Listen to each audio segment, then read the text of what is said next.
Ce rapport d'activité témoigne de la force et du dynamisme de la chasse dans notre département. Un dynamisme que nous impulsons tous ensemble depuis de très nombreuses années et dont vous êtes les premiers ambassadeurs. Les résultats sont là et si tout est perfectible, certes, nous allons nous y employer. Cependant, je dois avoir l'humilité et la reconnaissance de dire qu'heureusement que nous avons des alliés pour nous aider et nous accompagner dans ces missions qui se multiplient de façon exponentielle.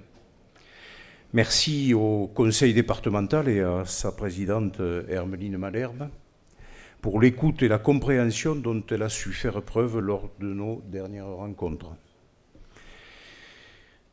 Je veux dire une fois de plus solennellement que nous avons le soutien de l'Assemblée départementale et l'engagement de la présidente en personne, donc à nos côtés.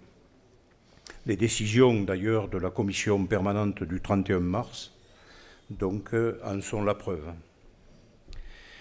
L'attitude de certains technocrates aurait pu mettre à mal les relations tissées de longue date entre mon prédécesseur et ami Alain Esclopé et le regretté Christian Bourquin.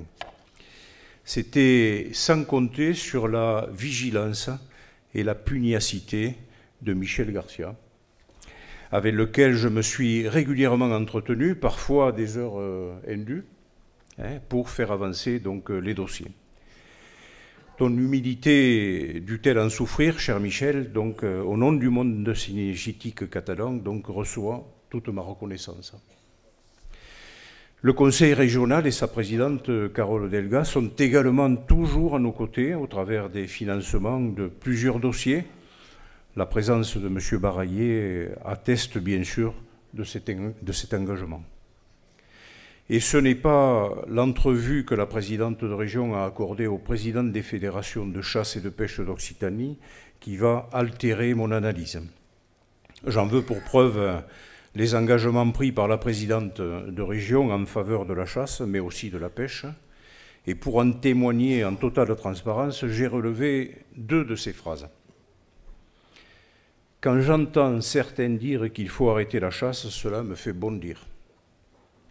Deuxième phrase, nous continuerons non seulement sur le même soutien financier, mais aussi sur la promotion des valeurs et du mode de vie rural.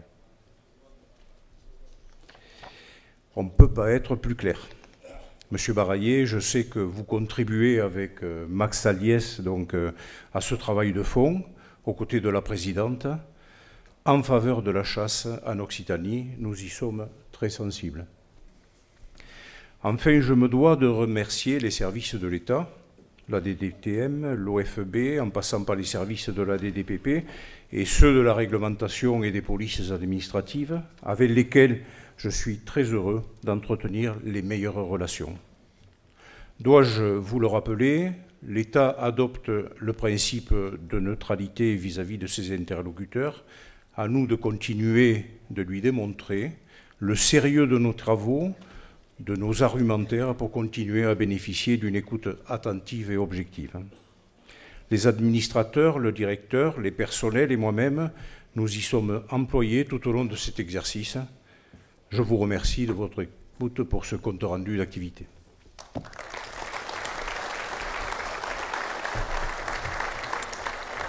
Alors, deux petits chiffres avant d'aller plus loin, oui. Simplement pour vous donner l'état des votants donc, sur cette Assemblée générale. 116 AK sont représentés, 14 AICA, 12 chasses privées, au total dont 142 structures cynégétiques pour 5673 voix sur les 8812 qui auraient pu être utilisées.